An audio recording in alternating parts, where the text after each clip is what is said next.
Unlucky seafarers ही इस video को scroll कर सकते हैं। लास्ट तक देखना आपके पक्ष में होगा। अधिकतर सीमैन का पैसा बचता ही नहीं है। कई कॉन्ट्रैक्ट जहाज़ पर काम करने के बाद भी उसके खाते में सूखा पड़ा रहता है।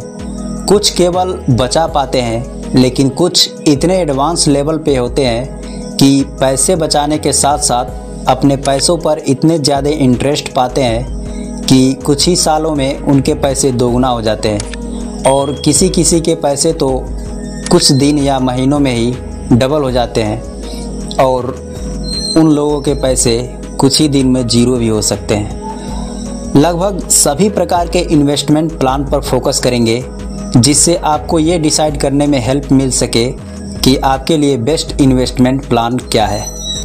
सबसे पहले बात करते हैं LIC बीमा पॉलिसी लेना चाहिए या नहीं। बीमा एजेंटों की नज़रें बकुला की तरह सीफेरर्स पर गड़ी होती है। साइन अप करके घर आओ तो ये लोग सोनागाछी वालों की तरह सज धज कर ऐसे खूबसूरती प्लान आपके लिए पेश करेंगे कि आप उनको लेने के लिए विवश हो जाएंगे।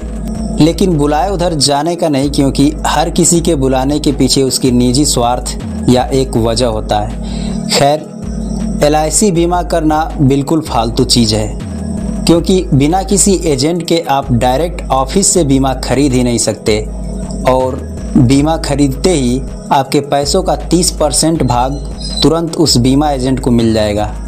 उसके बाद आप कर्ज की तरह कई सालों तक जितना भी इंस्टॉलमेंट भरते रहेंगे उसका शायद 10% या इससे अधिक परसेंट एजेंट को मिलता रहेगा। दूसरी बात कि बीमा एजेंट पूरा सच नहीं बताते हैं। इसमें इतना कम इंटरेस्ट मिलता है कि इसका फ़ायदा बीमा होल्डर के मरने के बाद ही होता है और वो भी उसे नहीं मिलता है, उसके परिवार वालों को मिलता है। जबकि ऐसा ही इंश्योरेंस पॉलिसी तो बैंक भी दे रही है और वो भी ना के बराबर इन्वेस्टमेंट में। जैसे SBI में GST मिलाकर सालाना आपको 354 रुपये कटने पर 2 लाख तक का बीमा और 500 रुपये सालाना कटने पर 10 लाख रुपए का बीमा कवरेज है। दूसरी बात कि ना इसके लिए कोई एजेंट चाहिए और ना ही किसी को कोई कमीशन देना है। तो फिर LIC में कर्ज की तरह अपनी कमाई का इम्पोर्टेंट हिस्सा क्यों भरने का। आज 1 लाख रुपए की कीमत आज के डेट में 1 लाख रुपया है और 21 साल बाद इस 1 लाख रुपए का मार्केट वैल्यू कितना हो जाएगा, शायद 50,000 के आसपास। आज से 20 साल पहले 1 रुपए में 4 पानी बतासे मिल जाते थे, आज वही 10 रुपए का हो गया है। मतलब आज के 10 रुपए की कीमत 20 साल पहले 1 रुपए के बराबर थी। अब सपोज कीजिए 21 साल तक LIC में कुल 10 लाख रुपए आपने भरा। 23 साल बाद मैच्योरिटी होने पर उसने आपको 6 लाख इंटरेस्ट जोड़कर कुल 16 लाख दिया। तो इसका मतलब ये हुआ कि आपके पैसे से कई गुना उसने कमाई करने और अपने एजेंट के पेट भरने के बाद आपके 10 लाख रुपए के मार्केट वैल्यू के हिसाब से आपको उतना ही पैसा वापस कर दिया। इसलिए LIC इशारा में खुलेआम कहता है कि आप हमारी कोई भी पॉलिसी लो, आपको फ़ायदा आपके मृत्यु के बाद ही पहुंचाएंगे, वो भी आपको नहीं, आपके फैमिली को। यह LIC का धंधा हाईली सिक्योर्ड और डरपोक मानसिकता वालों के डर और भोले भाले नादान लोगों के बचत और ब्याज के लालच पर टिका होता है। LIC के बारे में यह मेरा पर्सनल व्यूज है। शायद आपका दृष्टिकोण मेरे से अलग हो सकता है, कमेंट में बता सकते हैं। अब दूसरा इन्वेस्टमेंट आता है किसी बैंक में FD या RD का। FD या RD का मतलब फिक्स्ड डिपॉजिट और रेकरिंग डिपॉजिट है। फिक्स डिपॉजिट में एक मुश्त पैसा जमा करना होता है और रेकरिंग डिपॉजिट में किस्तों में पैसा जमा करना होता है।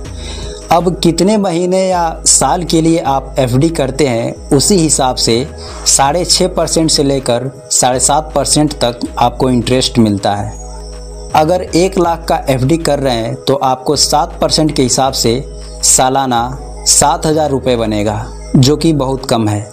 वहीं 20 लाख रुपए FD में जमा करने पर सालाना 1,40,000 आपको ब्याज मिलेगा और इस 1,40,000 का भी लगभग 10,000 का इंटरेस्ट अगले साल मिलेगा। यानी अगले साल आपको 1.5 लाख का ब्याज मिलेगा। कहने का मतलब कि एफडी में जितना ज़्यादा इन्वेस्ट करेंगे उतना ही फ़ायदा है।